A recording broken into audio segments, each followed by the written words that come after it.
Hello guys, welcome back. Now in today's video I wanted to take a moment to talk about how to tend to your extra camp. You start with your base AIC unit and then you unlock the first zone that is going to give you, after a while progressing the story, it's going to unlock your very first extra camp, and then the third zone is going to give you another camp. And then the fourth or fifth zone, I think it's the fifth, is going to give you your third camp. So you're going to have 4 camps plus your main AIC unit. Now these camps obviously are going to need your attention. And by pressing Y and going to the outpost management, you can click and check all of them at the same time. Now, how do you progress your base and extra base, refugee camp, infestation and reconstruction HQ? As you can see, they have a weird system over here and they have a level.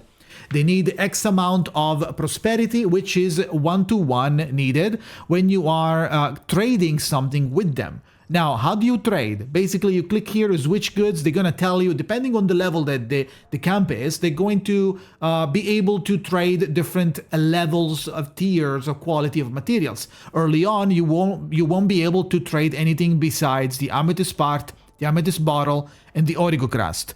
They are very cheap and the unit price is very low. So these are not materials that you really want to trade for longer than like 1 second. As long as you have the chance to get something like back capsule, maybe try to do this as soon as possible to get to level 2 so that you can unlock the next tier of trading, which is the back capsule B and SC Valley battery if you want, and then you will unlock the level 3, which is going to give you more options that are worth more per item so that you can get the same amount of items that you trade for an increase, a way bigger increase in unit price.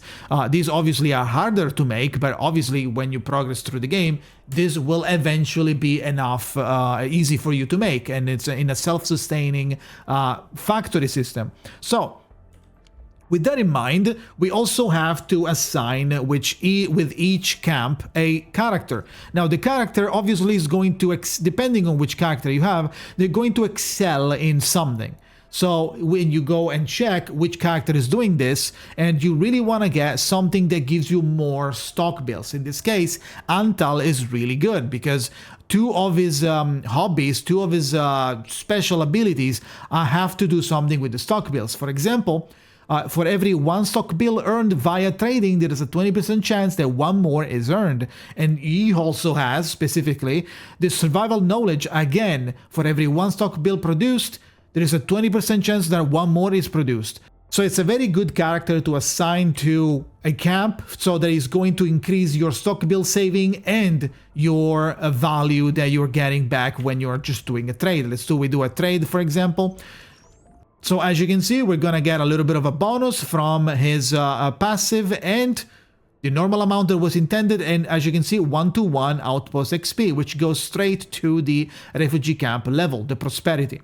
Once they level up, you do a quest. After you do the quest, the camp increases in value. It also changes visually, and you get to use the next tier of materials.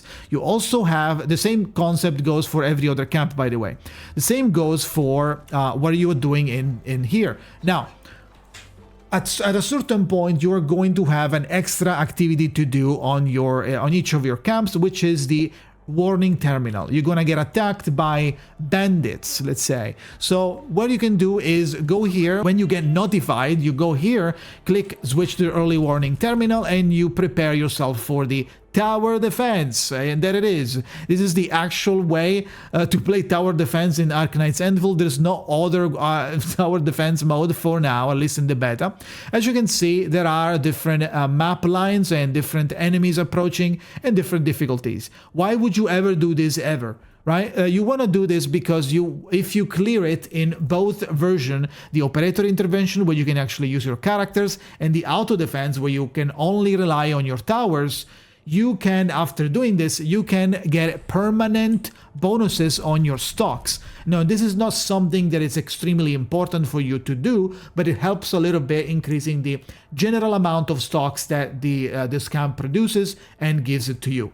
Right? As you can see behind me is the goal completion reward. So this bonus will increase by, let's say, 2% when you clear this, and then it's going to be another 2% when you clear this, and it's going to be permanently up forever.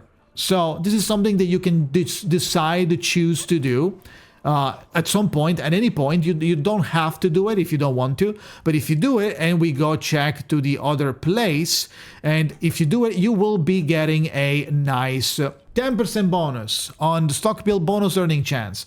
So, you know, something do have a little bit of a passive. Now, after you have enough stock materials, you can then ask the ASC steward to increase your size. Obviously, so the same criteria that you apply to your core AIC base, you're also going to apply with each outpost. Obviously, it's going to cost a little bit, but it's obviously worth doing, because the bigger the space, the more materials and more things you can put here and do your whole gigantic chain farm, right? So obviously the bus and the size of the outpost is really important. So try to do this on every outpost. This is basically it for the outpost. There's not much to know about it. It's just simply tend to it, do the tradings. Once they level up, do their quest, keep increasing the size, do the defense, the tower defense when there is a prompt if you feel like it. Otherwise, it's not that big of a deal, but it's going to help you with a permanent, it's going to reward you with a permanent 10 or more % each time you clear the level properly. So that's it, basically. So when you go to Y, you click the outpost management, and you can just click and trade from here. You don't have to go to the outpost. You can just trade wirelessly wherever you are, just at any point, just trading, and boom, you get to the current limit, and now you have better materials to trade, right? So keep that in mind. Try to level them as soon as possible. I didn't do it in the beta because I wanted to keep different levels to have to show in videos. So that's it. Use your characters, do your quest, trade all day, every day. Try to make the materials that are like infinite amount of materials, so a self-sustaining chain, and you should be good to go. Okay, that is it for the Outpost mini guide. Thank you for watching. If you have other questions, feel free to leave a comment below or come ask me live at twitch.tv/JKZN. Thank you for watching, and see you next time.